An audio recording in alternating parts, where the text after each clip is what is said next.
Itinuturing ang Pilipinas bilang isa sa fastest-growing economy sa Asia. Pero Pilipinas ang isa sa may pinakamataas na bilang ng mahihirap sa rehiyon.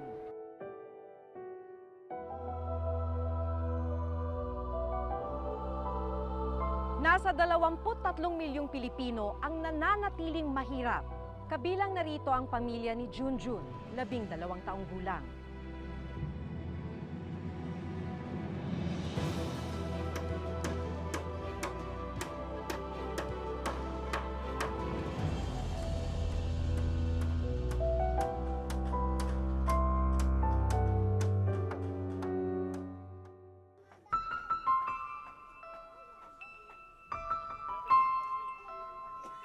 Dikit-dikit dati ang mga bahay dito sa bahaging ito ng Barangay Tunsuya sa Malabon. Pero sa isang idlap, nasunog ang karamihan sa mga bahay. Ngayon, ito na ang itsura, isang ilog ng basura.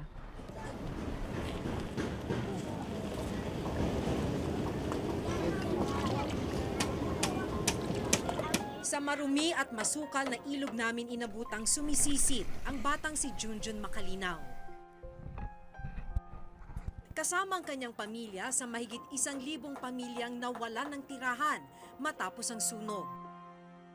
Nangangalakal siya sa ilog ng kahit anong pwedeng maibenta.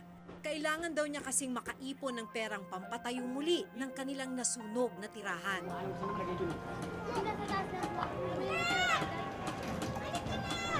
Walang anumang proteksyon sa katawan si Junjun.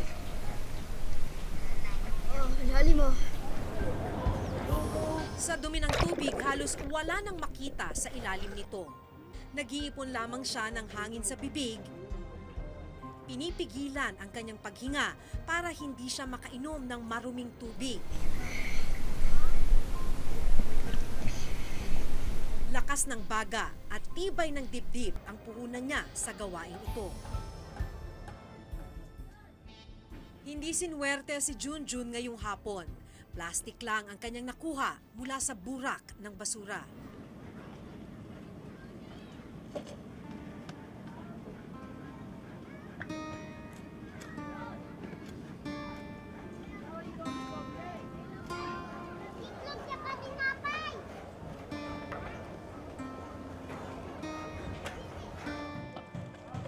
Ano gagawin mo dyan sa plastic? Nico. Dami ka na naikot?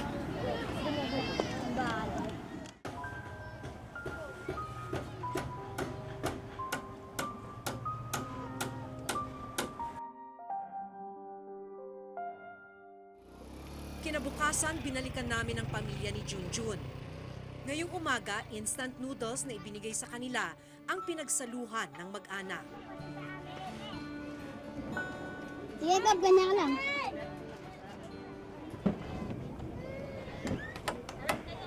Pagkatapos ng almusal,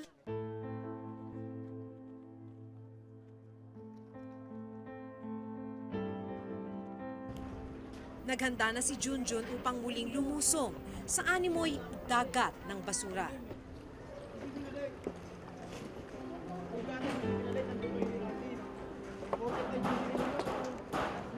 Dito lumulusong si Junjun. Sabi nila, sa bahaging ito, lampas tao na. Dito, pinaghalo-halo na yung basura mula sa burak, sa mga plastic. Minsan, may mga patay pa raw na hayop. Dito ka ba kumukuha? Opo. Dito, halakal. Dito sa may ano. Dito. May Kahit gabihan. saan?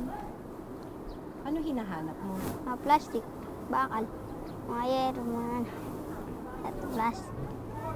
Tapos, Ibenta sa junk shop.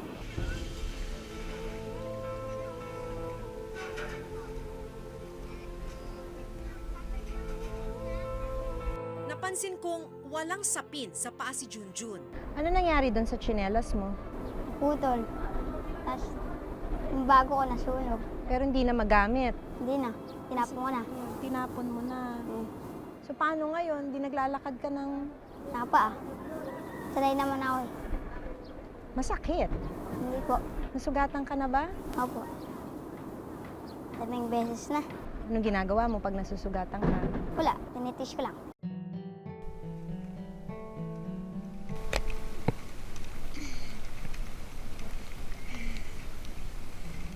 Dahan-dahang kumilos ang bata sa maitim at maruming tubig. Hinahawi ang mga basurang nasa kanyang harapan para malaya siyang makakilos. At saka naman kakapain ang ilalim ng burak.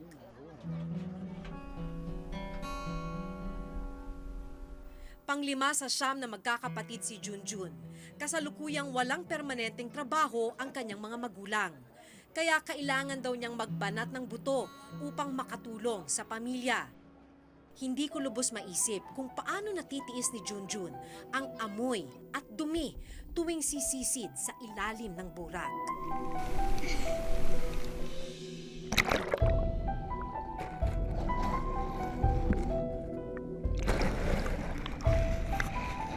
Nandidiri ka ba habang nandito ka sa gitna ng basura?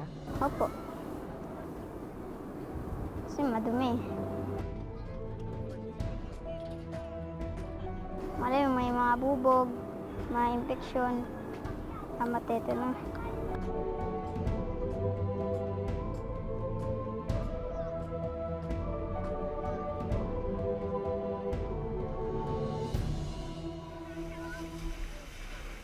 May baon din palang takot ang bata kahit pa 5 taon na siyang nangangalakal. Inaabahan ako, baka lumubog ako. Yung mga bubog, kasi nasa ilalim. Pag lumubog ka, diretso sa bubog. So dahan-dahan mo siyang ginagawa. Opo. Pag siyatong lumulubog na, alis na ako doon. Kailan ka muntik na lulunod? Pag pinupulikat ako, Ilang beses ka na muntik malunod? tagal na. Dati kasi hindi ako marunong lumangoy, sinabit na ako doon.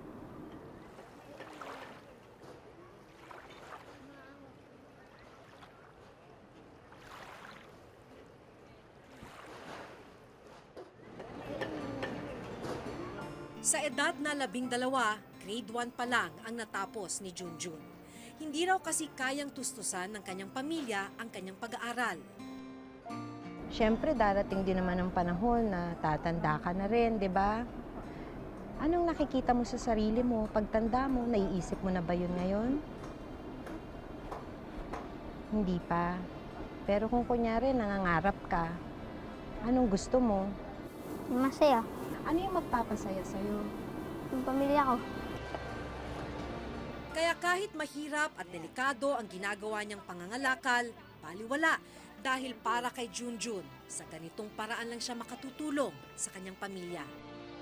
Habang nangangapa si Junjun sa dagat ng basura, nagtsatsaga namang pumila ang kanyang ina para makakuha ng relief goods.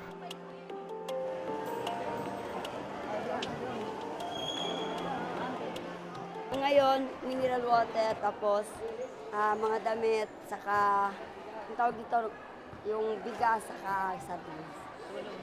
Malaking tulong na ho sa amin yan para pantawid gutom. Araw-araw kailangan niyang pumila. Dito raw sila pansamantalang umaasa ng pagkaing lalaman sa kanilang kumakalam na sikmura. Kung sa paggising niyo po ba, anong unang-una ninyong problema paggising niyo sa umaga? Yung kakainin namin, tanghali. Tapos, pag ano na naman po, ano naman ako sa hapon. Kaya po, kuminsan, kahit to na ihirapan ako, tinitiis ko na lang. May tuturing na informal settler ang pamilya ni na Aling Teresa. Kabilang sila sa mahigit 100,000 pamilya na informal settler na nasa danger zone o mga delikadong lugar dito sa Metro Manila. Umiiyak na lang po ako sa santabi. Wala po akong magawa. Kahit sabihin na ganun, akong magawa sa buhay ko na. Kasi hindi naman po ako makapaghanap buhay sa ngayon. Dahil ano po katulad yan, nawalan pa kami ng bahay. Sa isang araw po, kakain po sila isang beses. Tanghali po sa gabi, wala. Kasi mga anak, pipilita silang mga lakal. Magkuha ng siguro sa sobrang gutom. Pag lumulusong po sila sa basura, naawa rin kayo. Opo, talaga po naawa ko, lalo na po yung masusugatan sila. Tapos, yung lulubog na walang makakita.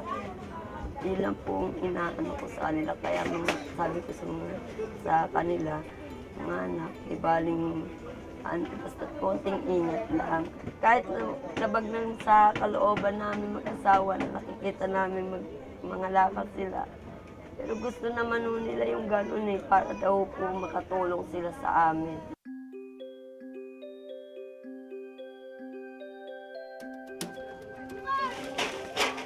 Ilang araw mong inipon yan? Ha? Pagkatapos lumusong sa burak at basura, isa-isa nang inayos ni Junjun ang mga nakuha niyang kalakal. Kasama na rito ang mga naipon niyang kalakal noong mga nakaraang araw. Binitbit ni Junjun ang mga ito para maibenta.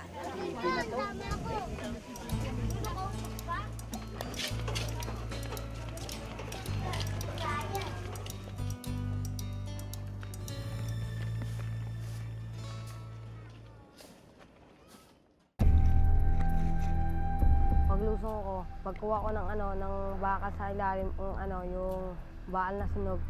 Pag-angat ko, natamaan po ng yero, tapos parang may hima. Paghugot ko, parang lumabas yung laman. Natatat rin kasi ako baka mamatay ako Baka mamatay kasi ilalim po ng tubig siya.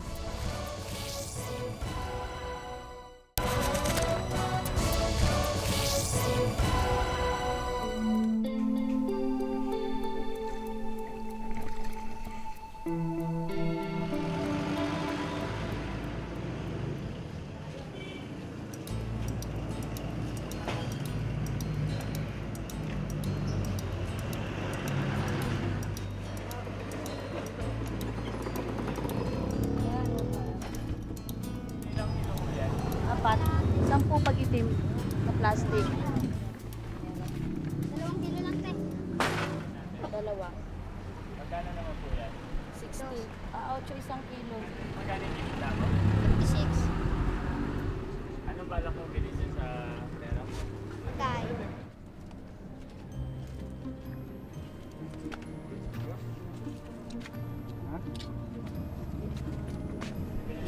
Mailan?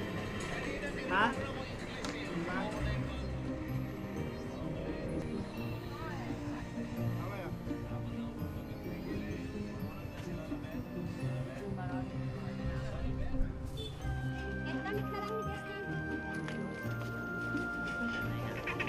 Pag-uwi sa kanila, inabutan naming nagsisiksikan ang kanyang mga kapatid sa maliit na tolda na nagsisilbi nilang silungan. Nagbabadya na rin kasi ang pagbuhos ng ulan. Pinagsaluhan nila ang tinapay na uwi ni Junjun. Ito na ang nagsilbi nilang pananghalian. Paano pag umuulan? Ginagawa na? Wala. Nauulan na lang kami. Magtista lang kami dahil Ito nga, maaambon na eh. wala kaming Ang bili ng kahoy. Ilang araw na rin ang lumipas matapos ang sunog. Marami sa mga kapitbahay ni na Junjun ang nakapagtayo na ng barong-barong. Pero hindi pa raw sapat ang naipong pera ni na Junjun para sa muling pagtatayo ng kanilang bahay. Ipon siya eh. Bigyan mo nga ito. 200 na nga siya sa akin. Paano yung mga pagtayo natin ng bahay na yun? Siguro naman matutulungan din ako ng anak kong pangalan. Hindi naman kaso. Kailan siya darating? Sabado. Hindi ko lang hindi ko lang mataya kung Sabado o Linggo. Dahil wala pang kasiguruhan ang tulong na darating, pinagtagpi-tagpi muna ng ama ni Junjun ang mga naipong yero upang magkaroon sila ng dingding. Tuwing umaga, ito ang nagsisilbi nilang kusina at hapagkainan. Kain na.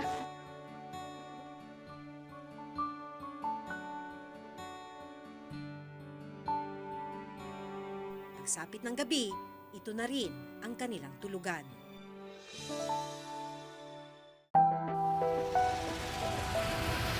Ang kahirapan ng buhay ang nagtulak sa kagaya ni Junjun para maagang magbanat ng buto.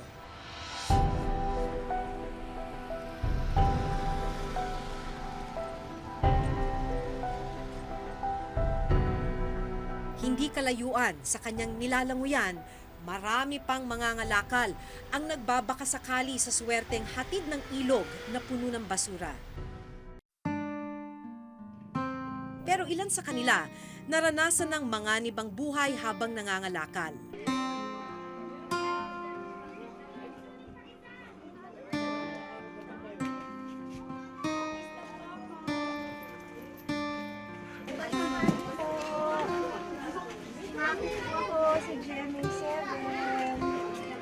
Ang 15 taong gulang na si Miko, sariwa pa ang sugat sa paa na natamo sa paninisid sa masukal na ilog.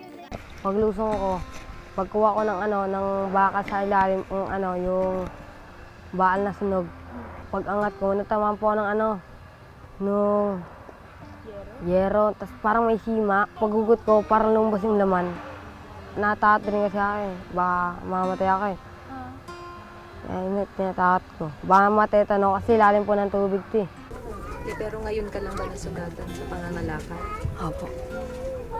Dati, nasusugat-sugatan ka ba? Anong pakiramdam sa ilalim? Habang lubog ka sa ilalim ng basura? Malamig-lamig. Tirira. May mga patay na daga, patay ng aso. Ano iniisip mo habang andun ka? Parang nagugutom ka na nauuwaw. Iniisip ko pa, sana kung napag-aaral ako, di ko sana magagawa ito.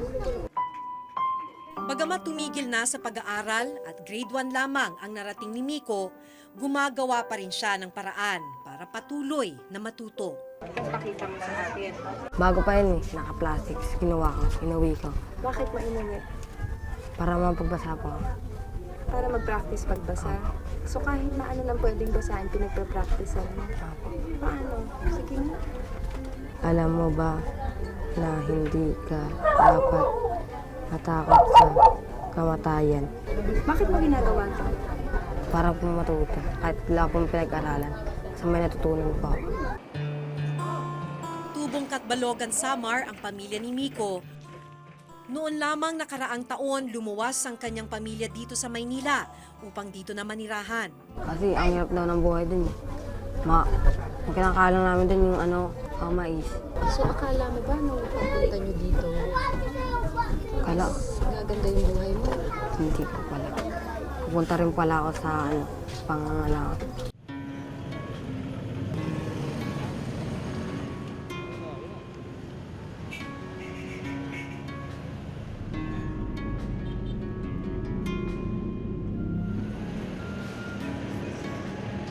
Sa kabila ng sugat sa paa, tuloy pa rin sa pangangalakal ng basura si Miko. Pagsapit ng gabi, sinusuyod ni Miko at ng kanyang mga kaibigan ang mga basurahan sa kanilang lugar. Naghahanap ng mga plastik na bote, karton at kung ano-anong pwedeng ibenta sa junk shop. Bakit hindi mo matigilan ang pagkalakal? Minsan wala po kami pambigas. Nangangalala ako. Binibili yung pambigas pag umaga na.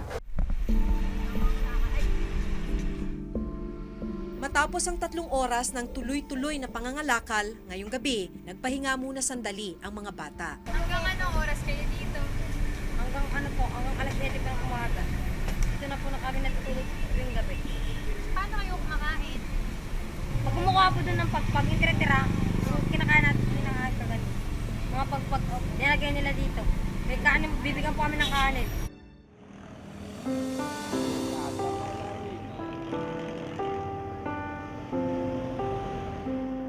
Maaga pa lang ay nasa junk shop na si Miko, nag-aabang para ibenta ang nakuhang kalakal.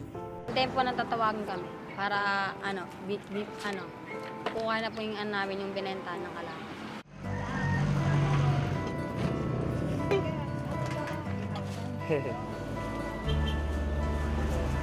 Kaya ka na, Miko. Anong balak mo? Paano ka mag-iipon? Bibili po ng alkansa. Plano raw niyang ipunin ang kikitaing pera. Nagbabaka sakaling makatutulong ito upang muling matustusan ang kanyang pag-aaral. Sa time mo nagsabi, nambagsak mo rin pangangalakal. Pero ikaw, ano sinasabi mo sa sarili mo? Pag ako napagtapos, Pinapapamamawalaan niya rin ako. Sabi ko sa kanila. Isang linggo na mula nang masugatan si Miko pero hindi pa raw niya napapatingin sa doktor ang kanyang sugat sa paa. Kapansin-pansin na rin ang pamamaga nito kaya sinamahan ko siyang ipatingin ito sa pagamutang bayan ng Malabon para malapatan ng lunas.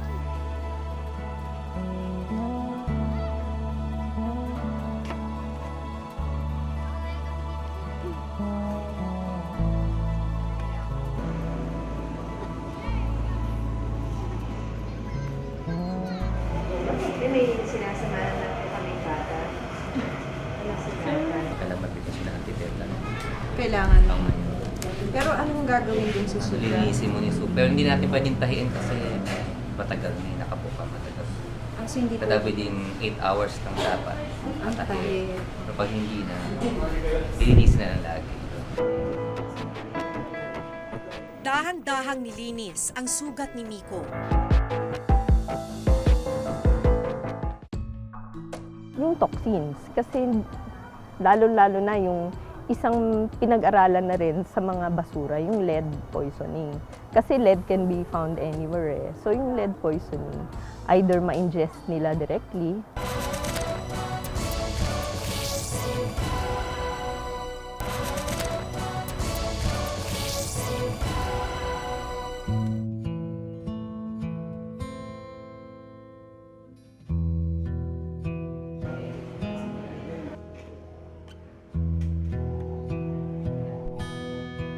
Ito ha, banda ka to sa teta na ibibigay sa'yo ha. So yung sa natin mo, binigyan ka na ha.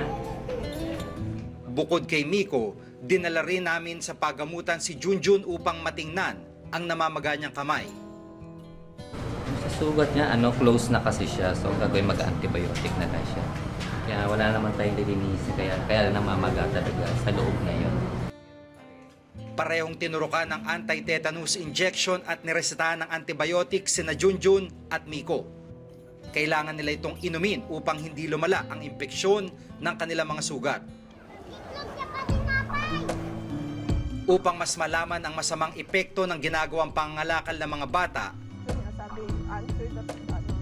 isinama namin si Dr. Julie Cagyat ng grupong Council for Health and Development sa ilog kung saan sila sumisid. Mga bata po katulad ni Junjun, ano yung mga risk na kinakaharap niya?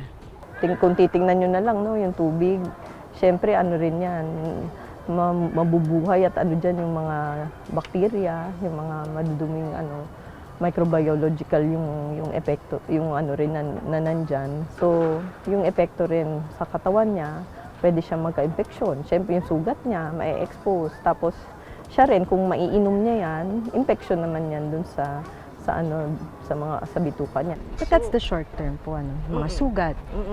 On the long term? Yung long term, yung toxins. Kasi lalo-lalo na yung isang pinag-aralan na rin sa mga basura, yung lead poisoning. Kasi lead can be found anywhere eh. So yung lead poisoning, either ma-ingest nila directly.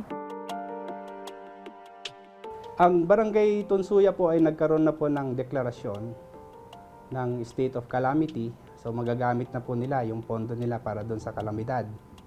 At ang deklarasyon po na ito ay nasa ating Malabon Disaster Risk Reduction Office na po para po magkaroon ng kaukulang resolution din at mai-submit po sa ating konseho para din ho magkaroon ng tulong from the city government.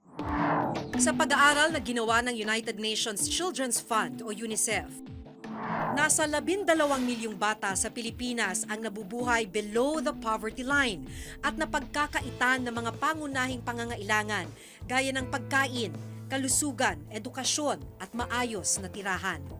Nasa mahigit 300,000 kabataan ang nakararanas ng severe deprivation of shelter. Pinakamataas sa Metro Manila kung saan umabot sa halos 80,000 kabataan ang walang disenteng bahay, kabilang na sina Junjun.